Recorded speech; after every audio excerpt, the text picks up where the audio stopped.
Buenos días, buenas tardes, buenas noches, dependiendo del lugar donde nos están visualizando. Así os saludamos desde nuestro jardín del alma. Hoy, como siempre, muy bien acompañada por una escritora que ha hecho 2 libros maravillosos y fue valiente porque es una tesis que nadie antes había planteado. Así que vamos a presentar a Rocío Rodríguez Sánchez. Muy buenos días, Rocío. Hola, buenos días. Bueno, te dejo el honor de contarme cómo se llaman tus libros. Eso para empezar.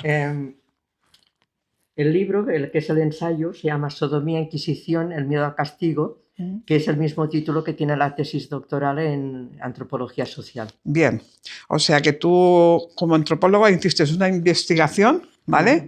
Y te metiste por esos berenjenales. ¿Qué época era esto de la Inquisición? La Inquisición empezó en 1478, pero yo cogí a partir de 1550 hasta 1700. Vale.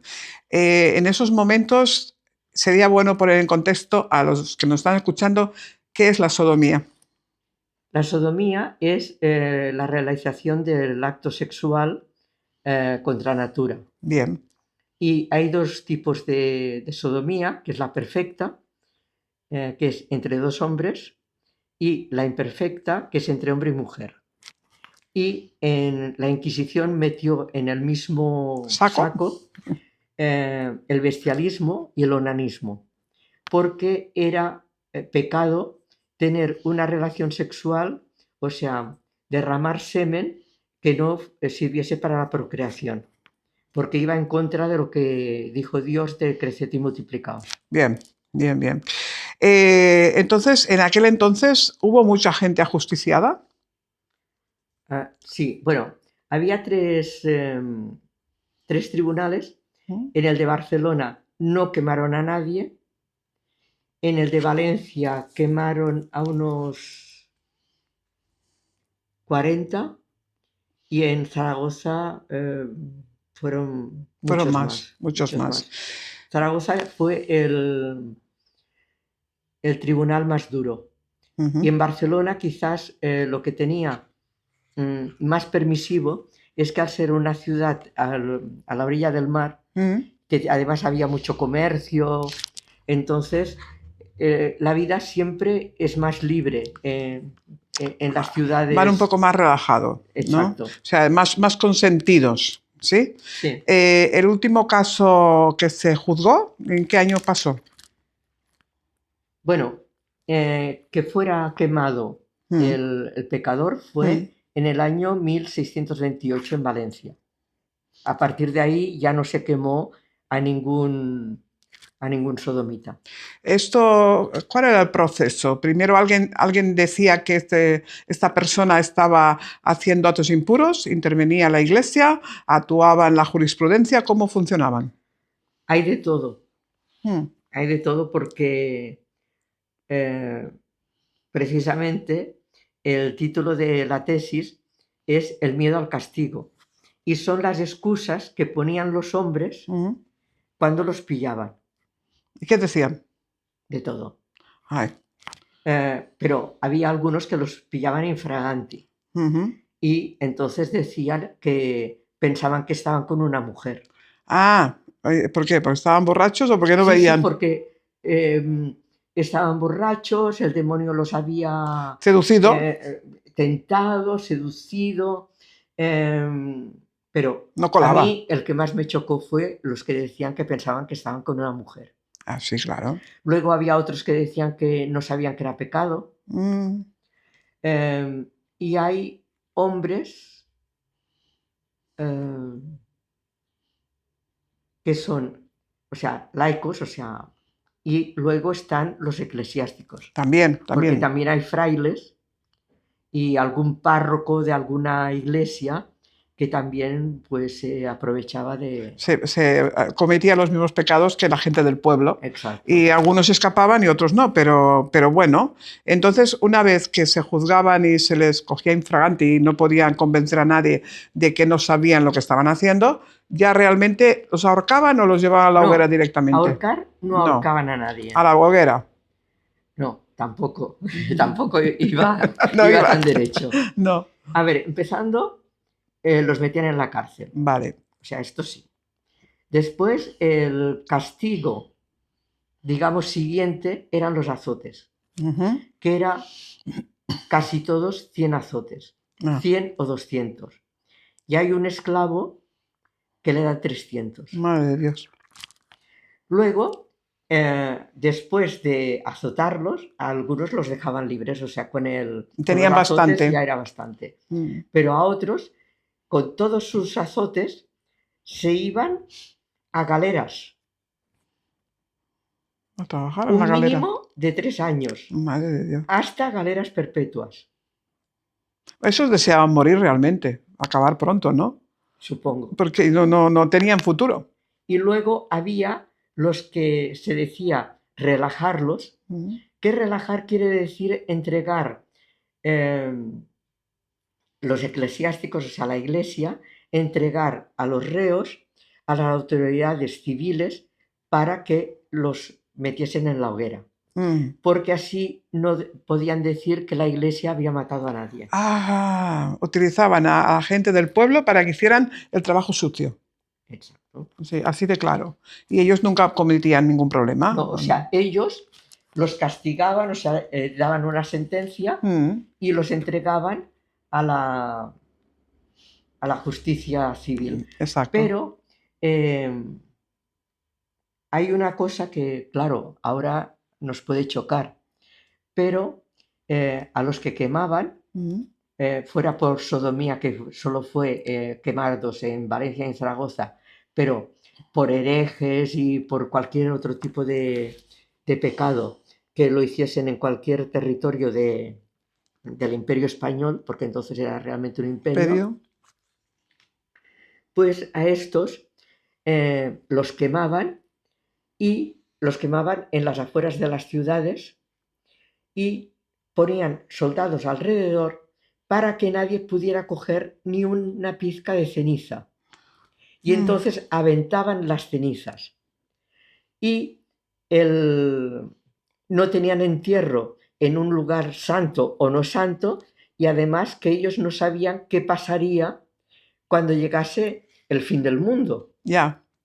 O sea, era una cosa religiosa, psicológica, además aparte de que te quemaban, ¿no? Claro. Pero una de las cosas que pesaba mucho sobre estas personas a quien quemaban era de que al final de los tiempos, ¿dónde estarían? No estarían Si no había ni cenizas, no había porque las nada. cenizas Volaban. las aventaban Ujú. para que nadie pudiese coger, vamos, ni un huesecito, Nada, ni un no, poquito de ceniza. ni darle ni un tierro, nada. O sea, Nada, nada, todo se nada, nada. perdía. Y además es curioso porque para eso utilizaban los extramuros. O sea, esto si fuera en Barcelona, las Ramblas eran los muros de la ciudad. Lo que ahora conocemos como Ramblas, antiguamente era la anchura del muro que circundaba esta ciudad. Y cuando las orcas también se colocaban en sus tiempos, una de las orcas más famosas fue lo que ahora conocemos como el gran mosaico de Miró en las Ramblas. Allí había una horca y allí pues se ajusticiaba. Y en la Plaza del Pi. Y en la Plaza del Pi. La quinta horca también estaba en los extramuros y me parece que iban hacia Horta, esta zona. Pero bueno, volviendo a lo que estábamos, eran bastante drásticos y Sí. bastante sarcásticos esta gente, ¿no? Y hay que añadir un tribunal más, porque la Corona de Aragón era, o sea, Barcelona, Zaragoza, Valencia, y luego estaba Mallorca. Pero resulta que en Mallorca ellos dijeron que se atenían a la justicia civil, que era muchísimo peor que la Inquisición. Madre de Dios. Porque la Inquisición era más expeditiva. En cambio, en Mallorca cogían a los hombres, a los sodomitas, supongo que acusados de otro tipo de herejía también, y los paseaban por por la ciudad. Entonces los ahorcaban, pero antes de ahorcarlos los destripaban y después los quemaban. O sea que era muchísimo más Mucho más suave, sangriento. era muchísimo más suave la Inquisición. Sí, sí. O sea, eran muy, muy fuertes, muy duros, pero iban a De entrada cosa hecha. ya tenían la cosa hecha. Estos no. Los de Mallorca iban como más sádicos, ¿no? Más hacer Como, sufrir, sí, más y como tal. la justicia civil. Claro, con la justicia civil. Al final se acababan quemando, pero antes le hacían las mil y unas. Pero hay otro castigo que cuando lo lees, eh, yo vi, o sea, todo está sacado de 638 casos Mm, originales. ujú. O sea, con cada vez era un secretario, un escribiente, bueno. Y yo vi que había una de las penas o de los castigos, el destierro. También era duro, ¿no? Para ellos. Pero es que el destierro, hay que tener en cuenta que España en aquel tiempo estaba muy despoblada, o sea, Ya. entonces, Castilla estaba vacía. sí, o mismo aquí en Cataluña, en Barcelona, en Valencia, Zaragoza, en todos sitios, en los tres tribunales hay gente a quien destierran. Ujú. Y entonces ellos, estos hombres, se iban a otras ciudades, todo eran ciudades pequeñas, pueblos pequeños, que llegaba alguien de fuera que no tenía nada. Mm. Entonces a estas personas no se les podía ayudar porque si los de la Inquisición se enteraban de que alguien había ayudado a esta gente, quería decir que tú estabas en contra De de la la iglesia y Inquisición. de la Inquisición. Y entonces te hacías acreedor pues De igual la misma del mismo pena. castigo Exacto. o los iban a azotar, o sea, ves esa. Ya. Pero claro, por lo menos estaban vivos. Y después ya, aunque no les Sí, ayudara a nadie, yo qué sé, intentarían plantar patatas en algún sitio no lo sé, para pero comer. se arriesgaban a que nadie los ayudase. Ya, ya, Porque ya, es que ya. si tú ayudabas, era pues peor. Complot, estabas de Sí, acuerdo sí, con ellos, totalmente. O sea, como totalmente. quien mata a alguien, pues te ayudo. Exacto, estás de acuerdo con el asesino. Exacto. O Exacto. sea, y la pena es la misma. Es la misma, sí, sí. Esto es muy curioso y los libros deben ser muy interesantes. ¿Cuánto tiempo te han llevado escribirlos? A ver, la tesis me duró prácticamente los 5 años que te dan para hacer una tesis doctoral. Bien. Entonces, hay en el libro, que es el ensayo, lo único que no hay es la historia de la homosexualidad, Mm, que está en la tesis, pero está todo con información, por ejemplo, del tiempo de las galeras. Es muy interesante la vida en las galeras. sí. Eh, Bueno, la de- vida, ¿cómo estaban? Porque vivir no vivían mucho, ¿eh? Pero es muy dramático, ¿no? O no, no, sea, pero había que salían, que después de salían. los 3 años salían. Ah, bueno, menos mal. Sí, sí, Te salvaban. sí. Lo malo, o bueno, lo malo, es que no se puede decir ni lo bueno ni lo malo. Lo que es terrible es que hay chavales que tienen 12, 13 años, 14 años que los azotan y cuando azotaban a niños les daban 50 azotes y generalmente a los niños los azotaban en privado, en el patio de la Inquisición. Ujú. Y, por ejemplo, también eh, las galeras, la vida en las galeras, pues era eh, Dura. muy dura, Ujú. porque claro, había, eh, ahora que estamos en Semana Santa, han vuelto a pasar la película de Ben-Hur, Ujú. que le están las galeras, Sí. pero las galeras esas y las galeras De la de Inquisición la eran Inquisición diferentes. o de los españoles o lo que sea, y las galeras, por ejemplo, también formaron parte en la batalla de Lepanto. Ujú. Y los galeotes iban atados con una cadena al banco. Ya. Sí, sí, toda esa parte será interesante leerla y prepararse a ver cómo va y cómo sigue, ¿no? Debe ser una tensión, ¿eh? Esa parte, Mm, una tensión en el libro. sí, ¿Algo más que destacar en alguno de bueno, yo ellos? lo que he hecho es que todos los casos, los 638, los dividí según eh, el tipo ¿De castigo? no de castigo, pues de castigo también, pero sobre las excusas que daban. Si te parece, Sí, por favor. lo miramos. A ver, ¿qué excusas nos ponían? Porque claro, yo no sé, si te cogen infraganti no tienes excusa. Es bastante complejo, ¿no? Ahora... Es el origen del miedo, mm, o sea, todo lo que las clases sociales, cómo funcionaba un proceso de la Inquisición. Y luego actuaciones por miedo al castigo. Por ejemplo, confesiones espontáneas y pecados antiguos. Fueron a Roma a confesarse. Declaraciones que creyeron atenuantes. Motivos difíciles de creer. Los menores les habían incitado. Locura. Creyeron que no era pecado. Fueron tentados por el demonio. Habían bebido demasiado. Tacharon a los testigos a los que habían levantado falso testimonio. Y testigos bueno, que reconocen sus declaraciones. Huyeron de la cárcel y suicidio en la cárcel. Y suicidio en la cárcel. Eso también es importante, ¿eh? Al final se acaban suicidando ellos mismos. Bueno, pero lo que me contabas antes de entrar en cámara, el hecho de que... vuélvalo un poquito más para aquí, para que se vea más. No, para allá. Ahí. El hecho de que pensaban que, no estaban que estaban con una mujer, ¿no? Sí. Eso, vamos, a ver quién. Y las mujeres también estaban castigadas. ¿Ah, sí? Sí, o sea, si un hombre se lo hacía a una mujer, pues entonces... Bueno, el tema de las mujeres es mejor leerlo. Leerlo, ¿no? Eso es más intenso, ¿no? Bueno, pues ya hemos pasado por todo este contexto y ahora nos toca preguntarte lo que habíamos comentado. ¿Qué te llegó a investigar? A investigar la represión sodomita de la Corona de Aragón. ¿Qué pasó? ¿Cómo fue la idea? La idea fue un amigo homosexual que yo tenía en el año 72 y que realmente lo vi sufrir mucho, incluso llorar por su homosexualidad y no poder expresarlo ni decirlo.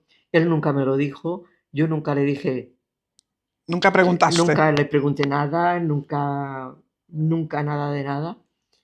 Y cuando acabé filología hispánica, quise estudiar literatura medieval.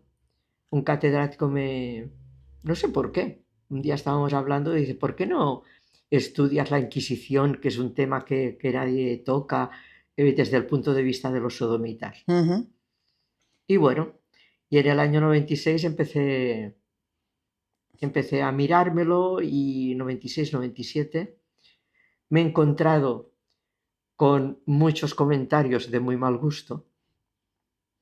También tengo que decir que he encontrado también gente fantástica y sobre todo quien quiera investigar algo y si ha de ir al Archivo Histórico de Madrid, que vaya porque es que el trato no puede ser mejor. Menos mal. Y sobre todo con este tema, ¿no? Claro, sí, que es delicado, ¿no? Y me decían, oye, pero explícanos. Yo decía, mira, yo no tengo tiempo para explicarle nada a nadie. Cuando yo devuelvo los documentos, coged y leerlos. Claro. Me apoyó mucho el subdirector del Archivo Histórico, era el señor Jesús Gaite, que era una maravilla de persona. Y cuando fui un investigador que estaba ahí en el archivo, que le expliqué lo que estaba haciendo, me dijo, dice, esto se lo tenemos que explicar al señor Gaite. Digo, ¿y quién es? Dice, el subdirector del archivo. Ajá. Y entonces, pues al hombre pues le pareció también interesantísimo. Y cuando yo iba a Madrid y él bajaba a la sala de investigadores, siempre venía a saludarme. O yo iba a su despacho y lo saludaba. Y un día me dijo, dice, le tengo que confesar una cosa. Digo, ¿qué? Dice, cuando usted me estaba explicando lo que iba a hacer, dice, es que pensaba, vaya valor que tiene esta mujer de meterse en este tema. Exacto. Porque esto, yo presenté la tesis en el año 2002. O sea, empecé en el 97, 98, 99, 2001, 2,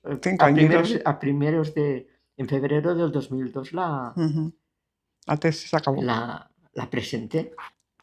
O sea que... Desde luego, Y ¿eh? O en sea, las bibliotecas también he encontrado gente muy interesante, gente que me ha ayudado muchísimo, que les ha interesado muchísimo también. Y, y no sé, y me lo he pasado muy bien. hombre, y tanto, porque es que cuando uno disfruta lo que está haciendo, escribir, por ejemplo, es un placer. Y entonces, además, lo disfrutas intensamente porque vas descubriendo cosas y vas imaginando cómo plasmarlo y entonces cómo transmitir al lector tus emociones. Si tú las sientes y las vives, realmente las llegas a transmitir y el lector se va a enganchar al libro. Ahora, si tú lo haces en estilo electroencefalograma plano, ahí no hay vibración, ahí no transmites nada, porque voy a hacerte un discurso de lo que estoy leyendo en una biblioteca, pero sin poner la emoción. En cambio, tú has hecho una tesis, has hecho 2 libros y has hecho los casos y los has mostrado. Entonces, es muy importante. Y además tuve la suerte de que no fue mi directora de tesis, o sea, nominal, pero estuvo en el jurado, en el tribunal, En el tribunal. que es la doctora María Jesús Buxó, que es antropóloga, es sabia, es catedrática, bueno, ya se ha jubilado, es la sabiduría con faldas, de verdad, ¿eh? ¡Qué bonito! No, es una maravilla de mujer. ¡Qué bonito! Y me ayudó muchísimo. Claro. Y entonces ella también era muy, o es muy, muy curiosa y me decía, y esto, y esto, y esto. Te motivaba, vamos. Pero algunas veces me decía, tienes que parar, porque es que coges una calle y te vas por allí y resulta que esta calle te lleva a otra. Y continúas. Y llega un momento que piensas, lo que me decía ella, es que tienes que parar. Claro. Y después que hice el ensayo, bueno, los escribí los 2 a la vez. Ay. ¿Y cómo focalizabas tu mente? Ahora empiezo la primera página de esta historia y después la primera de la otra, o hago 10 páginas de la primera y me motivo con la segunda porque has hecho divisiones, ¿no? O sea, en uno has puesto los casos, en uno has puesto las tesis, en el otro, y más o menos. El ensayo, pues es un ensayo con toda la información Vale. que te he dado más o menos del índice, que el índice es más largo también. Pero un día se me ocurrió, o no sé, alguien me dijo, ¿por qué no escribes un libro sobre esto? Y cogí un personaje y este personaje va, sale de su tierra, de Navarra, viene a la Corona de Aragón, vive en Barcelona, vive en Madrid, va a Marruecos, vuelve a Barcelona y él es sodomita. Es la pregunta que tenía aquí. Es sodomita, ¿vale? Él es sodomita. Ajá. Y huye de su casa porque tiene miedo de que lo han descubierto. Ajá. Y entonces él encuentra a una persona con quien van recorriendo todos estos sitios y, por ejemplo, ven en una de las ciudades cómo azotan a las personas en público, hombres y mujeres. Ve también, habla con uno que ha estado en galeras. Ve en Madrid el auto de fe de 1680, que es un cuadro, que es ¿cómo se llama? Está hecho por Ricci, ¿cómo se llama? Una pared, un mural. Un mural. O sea, el cuadro en realidad es un mural y es un auto de fe. Pero allí no había sodomitas porque es en Madrid. Pero es igual, o sea, él explica cómo... cómo lo está viviendo y cómo funciona, quién entra, quién sale, está el rey, todo. Y te va llevando. Hago que este hombre vaya descubriendo, o hay gente que conoce por el camino que le explica que en tal sitio ha habido tal caso, que pasó tal cosa, que quemaron a uno por X, o sea... Ya. O sea, porque además en todo eso... salen los templarios. ¡Ay, qué bonito! Eso está muy bien. Pero además en todo esta movida en algún momento habrán quemado a gente inocente. Porque, claro, eso es como en la Guerra Civil Española. Te acusaban de rojo porque te tenían manía, pero a lo mejor no era rojo. Y te llevaban a la cuneta. Pues esto viene a ser lo mismo. Bueno, a cualquiera que hayan condenado a muerte por ejemplo, por asesinatos que no han cometido. Exacto. O sea, no hay que ir a una guerra ni no hace falta. Ni a cosas civiles, o sea, civiles me refiero, de ciudadanía, o sea, de guerras, de movimientos y todo esto. No. Que estás en un sitio donde no tenías que estar, matan a uno y resulta que te llevas tú el regalito. Eres tú el culpable de la historia, ¿no? Sí. O sea, aquí has estado, vamos, documentada y a más motivada de principio a fin. Sí. Si la tesis te duró 5 años, los libros transcritos a libros, ¿cómo fueron? También más o menos, ¿no? Debes andar. Sí, 2, 3 años. Sí, sí. Pero fue muy curioso porque el libro me venían como flashes. Ay, qué bonito. Decía, es que es esto y esto. Y lo bueno que tiene la informática es que puedes volver para atrás, puedes volver para adelante. Claro. Porque yo empecé el libro en primera persona y en una época y le di la vuelta a tercera persona y lo que estaba la mitad al principio lo puse a la mitad al final. O sea, nos vas a llevar de calle por calle, de un lado para otro. O sea, que tenemos que leer el libro motivadas y con atención. Sí. Y con un papel y lápiz al lado para ver el personaje, este ha cambiado y ahora quién es. Pero esto a mí me motiva mucho, esto me gusta. Lo que sí es verdad es que todo lo que vive este hombre, o casi todo, es verdad. Porque los casos que explica es que había un hombre que tal y que cual se puede encontrar. Comprobar. Se puede comprobar en el ensayo. El ensayo tiene pies de página, la novela no tiene ningún pie de página. Ya. Esto. Ya. Bueno, pues, lo que sí tiene la novela es la bibliografía. O sea, te remite al estudio, al ensayo. Sí, o puedes sea, saber dónde buscar. La misma bibliografía que utilicé en la tesis, la puse en el ensayo y la puse en la novela. En la novela. Eso es interesante, porque así hay más seguimiento, ¿no? Hay cosas sacadas de...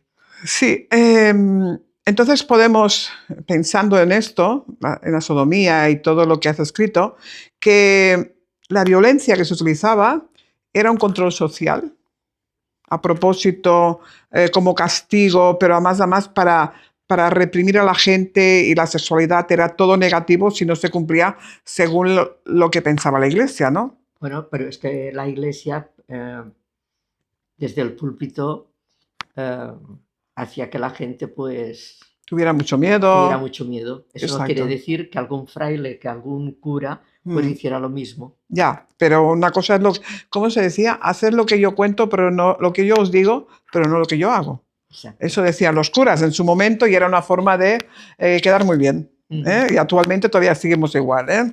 Entonces, cuando vas a hacer esto, ¿en qué tipo de personas estás pensando para que puedan seguirte tu historia? ¿Tienen que ser personas muy motivadas? No, yo creo, y creo que es importante, porque después he escrito para alguna conferencia, y que los homosexuales tendrían que saber su historia. O sea, la homosexualidad y la represión no es de hoy. No, claro. A ver, una de las partes más importantes de la homosexualidad, tal como la ve mucha gente ahora, es que piensa que viene de hace unos años, de hace un siglo, pero resulta que Enrique VIII hizo el Bugari Act y él, dentro de la gente rica, o sea, de los nobles que estaban a su alrededor, a muchos homosexuales los mató, o sea, los ejecutó, y él empezó por quitarle además todos los bienes a los que quemaba. A los que ejecutaba. No, claro, lógicamente los expropiaba y se lo quedaba todo para él. En cambio, su hijo siguió persiguiendo, pero las familias se podían quedar con sus bienes. Menos mal. Y esto hay que tener en cuenta que Enrique VIII vivió en el siglo XVI. Y entonces, ¿cuándo empezó las migraciones hacia América? Por esa época. Por esa época. Aquí nos vamos. Y todo esto se lo llevaron a Norteamérica. Luego, los ingleses fueron los que fueron detrás de los españoles. O sea, se acabó el Imperio Español y empezó el Imperio Británico.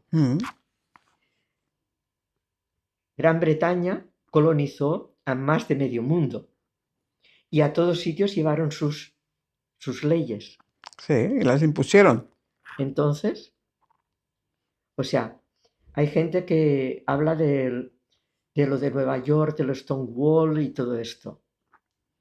No tienen ni idea de dónde viene esa represión. O sea, es que viene del siglo XVI. Sí. Y, por lo menos documentado. Y en Estados Unidos ha sido delito la homosexualidad hasta 2010, que la abolió Obama. Sí.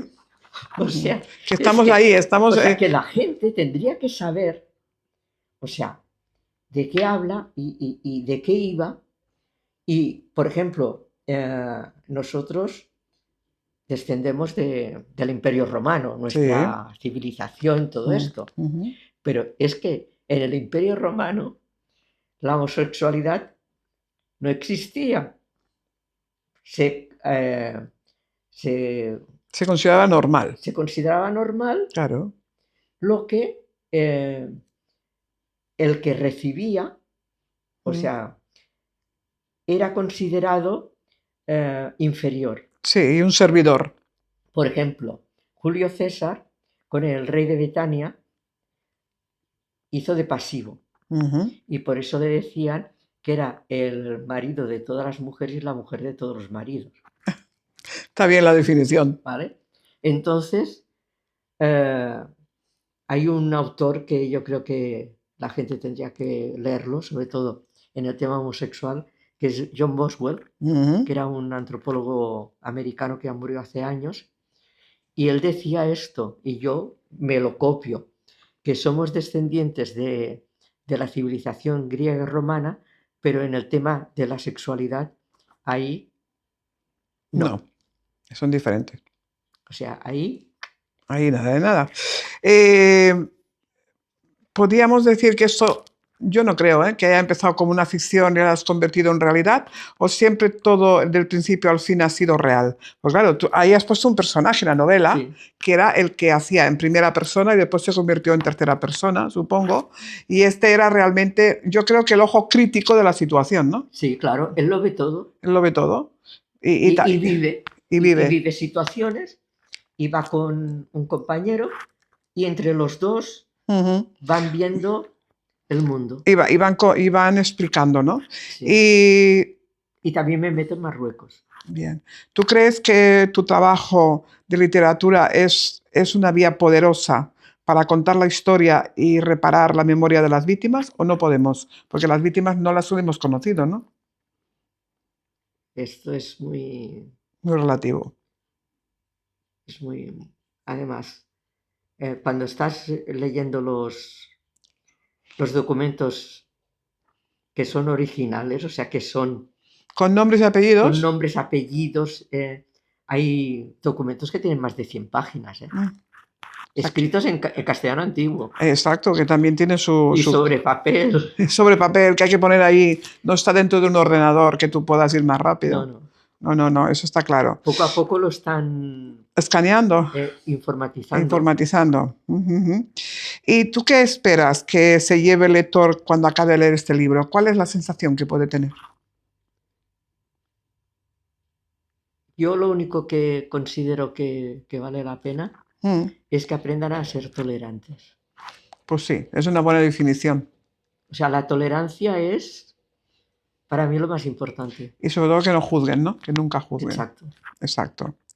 Eso es importante porque tú recuerdas a este amigo que sufrió tanto porque en su época era pecado y bueno, y actualmente todavía sigue siendo pecado muchas cosas, que parecemos todos muy progres, muy modernistas y muy, pero ahora de verdad juzgamos demasiado Y tampoco somos tan liberales, ¿eh? Porque claro, como lo hace el otro, yo te puedo juzgar, pero a ti no te han preguntado, ¿y tú a qué te dedicas? Como aquel que dice, ¿no? Eso la gente no lo cuenta, ¿no? ¿Estás trabajando en otro libro actualmente? No, de momento no. Lo que he hecho es escribir para alguna conferencia y todo esto, pero de momento no. Bueno, de momento has satisfecho este trabajo, que es un trabajo intenso, te ha ocupado muchos años y sobre todo lo has disfrutado. Y ahora, como digo yo, hay que tomarse un respiro, ¿no? Y volver a enfrentarse a lo mejor a otro reto de otro tema. Bueno, tengo que hacer para una asociación LGTB Mm, eh, una, digamos, una historia de la homosexualidad, ajá, pero hablando desde los tiempos de Hammurabi ujú. hasta la actualidad. Bueno, ya te Y veo. en eso es una cosa en la que estoy metida. Bueno, Y yo creo que siempre defenderé a los homosexuales. yo estoy de O acuerdo. sea, cuando yo vivo en Llavaneras, Mm, que es un pueblo pequeño, y entonces me pidieron a ver si yo quería, los de esta asociación, si yo quería leer un manifiesto ujú. el, el día del Los orgullo. gay. Y entonces en la puerta del ayuntamiento yo leí un manifiesto que me había escrito este compañero y yo más o menos también lo modifiqué. Y luego las personas del ayuntamiento leyeron su manifiesto. Vale. O sea, yo lo, lo leí como simpatizante, como apoyo, llámale lo que quieras. Bueno, está bien siempre poder colaborar y tener claro que hay que defenderlo, porque esto es una cosa natural, aparte de las actuaciones que habían contra natura, con animales, de ahí no estamos de acuerdo, pero entre las personas, si hay un consentimiento y un acuerdo, y teniendo en cuenta que eso uno no se hace, realmente naces así. Ujú. ¿Eh? Entonces, la gente, a mí la gente que se convierte en orgullo gay para la fiesta, y hace muchas demostraciones y muchas fantasías, no soy las que yo apoyaría. Yo apoyo el que sufre en secreto, el que es discreto, el que no lo muestra, porque no hace falta. Sí, sí. Igual que nosotros no nos mostramos nuestra sexualidad cuando se supone que somos lo normal y no lo vamos manifestando por la calle, Ujú. tampoco hay que hacerlo al contrario. Sí, sí. Ser respetuosos nosotros con ellos y ellos con nosotros. Porque cuando ellos, este tipo de gente que se decora y se fantasea tanto y se muestra tanto, está dejando en mal lugar realmente a los que son auténticos, ¿no? Sí.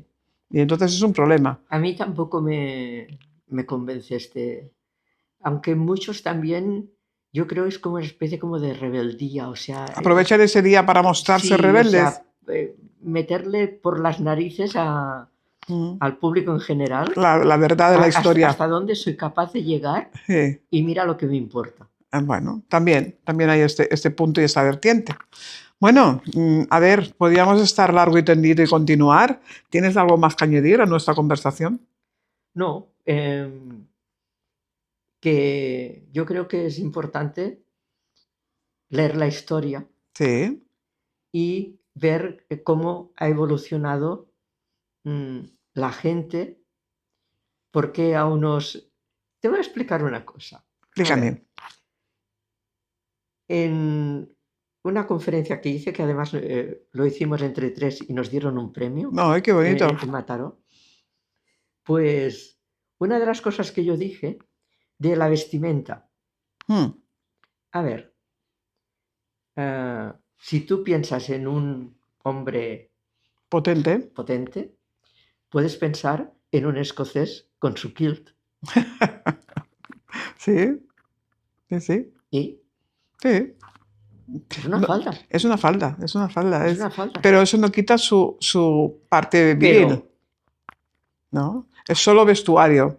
Él sigue siendo quien es, pero bueno, los romanos, romanos también. los romanos iban con falda Sí, sí, sí, sí. y resulta que los pantalones los copiaron de los pueblos bárbaros del norte que llevaban las piernas tapadas Por el frío. por el frío. Claro. O sea, ese es el origen. El origen era el frío que tenían que Porque taparse. ellos llevaban falda. Claro, claro, claro. Entonces, ¿Qué problema hay? ¿No? Que todos llevemos faldas. Ahora vamos al revés, las mujeres llevamos Sí. pantalones también por el Pero- frío, porque nos pero contamos me cómodas. refiero lo que es a través de la historia, Sí, sí, ¿cómo las se evoluciones. Ya. No. Es muy importante y sobre todo es muy importante leerse estos dos libros que tienes aquí maravillosos para poder disfrutarlos, aparte de entenderlos, lo que tú enseñas, sobre todo disfrutarlos, a ver cómo lo has presentado y cómo lo has disfrutado tú. A Así mí que, la novela, por ejemplo, me gustó escribirla mm, y hay quien me dice que por qué no hago una segunda parte, sí, pero ¿no te motiva? Bueno, porque podías traer a ese personaje a la historia actual. Sería interesante. ¿Cómo lo vería Pero es en la que actualidad? este personaje Sí, vive sí. en el siglo XVII. ¿Y qué? Uno vuelve a encarnar en el siglo XXI y XXII.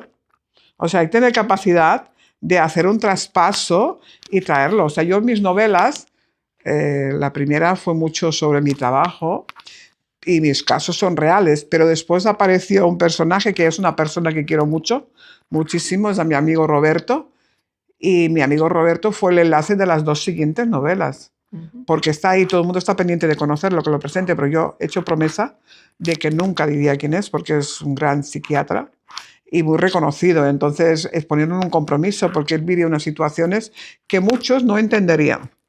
Entonces es importante el pensar, bueno, yo respeto, pero sobre todo porque es la unión y he hecho la trilogía. Y el Roberto sale en la primera, pero donde más se muestra es la segunda y la tercera.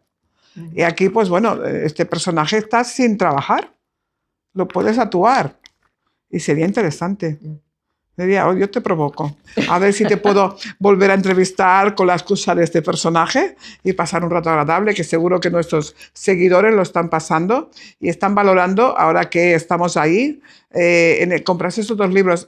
¿Dónde? ¿No están en Amazon? ¿No los tienes en Amazon? Sí, están en Amazon. Vale, o sea, se Y pueden... también está traducido al inglés. Bien, perfecto. En Amazon está en inglés también. También. O sea, lo has puesto fácil para que todo el mundo pueda, Sí. pueda llegar Bueno, a... solo el ensayo, ¿eh? Solo el ensayo. Sí, porque la novela tiene mucho sentimiento. Ujú. O sea, la traducción del ensayo la hice yo. Vale. Pero la novela tiene demasiados sentimientos. Entonces tendría que encontrar a alguien que la entendiese realmente. Y la divulgara. Sí. Bueno, pero una cosa poco a poco se irá haciendo, se pueden divulgar, ¿vale? Pero otra cosa, podría estar en Amazon, el sentimiento es aparte. Ya, pero traducirla, ¿Al inglés? sí, al inglés. No, al inglés es más complejo. Pero tal cual en español la tienes en Amazon también. Sí. Bueno, pues primero nos aprovechamos nosotros, ¿eh? Y después que vengan los ingleses y ya está. Los sentimientos españoles e ingleses son distintos. Las formas de expresión distintas. Y sabremos que será complejo, pero todo se andará. Hay quien dice que de esta novela se podría hacer una película. Seguro, y sería interesante. Ujú. O sea que voy a ver si yo tengo el placer de poder leértela y te comento y seguro que encontramos un punto y será bonito. Bueno, pues gracias por estar conmigo. A ti por traerme. Gracias porque ustedes nos están escuchando, nos están siguiendo y yo os he prometido que esta semana sería completita. Estamos a las puertas de Sant Jordi y sea en la stand o sea a través de Amazon pueden conseguir libros importantes y es interesante. Sobre todo porque a veces no sabemos qué comprar o qué hacer y entonces si alguien nos da una guía, pero no una guía comercial con intereses por detrás. Aquí no hay intereses, aquí hay autenticidad, ¿no? Sobre todo transmitir lo que has sentido. Claro. Bueno, pues yo os convoco en la próxima y seguiremos hablando de muchas más cosas. Gracias.